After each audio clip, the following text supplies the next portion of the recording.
Even here, you have a feature which I noticed you haven't used. What I mean by that is you have created this estimate, this code.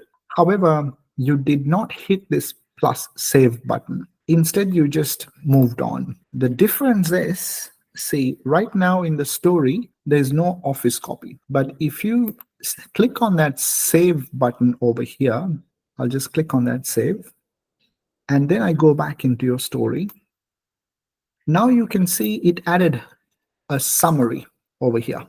And it also attached an office copy for your reference. So the idea of this is, let's say you provided an estimate for 2 blinds, 2 shutters. The client only wants to go ahead with one at this moment. And if you hit that save, it'll maintain this information as well for you in the future. So that's the idea of that. Just by hitting that save button, it attaches that measurement and everything file for you here, office copy. So you don't lose this information. So if you did not hit that save button and then you just simply open the code, and let's say you went ahead and clicked on it and deleted this, Okay. then this line is gone forever. So if you had saved it, it'll sit there for you with all the information you entered.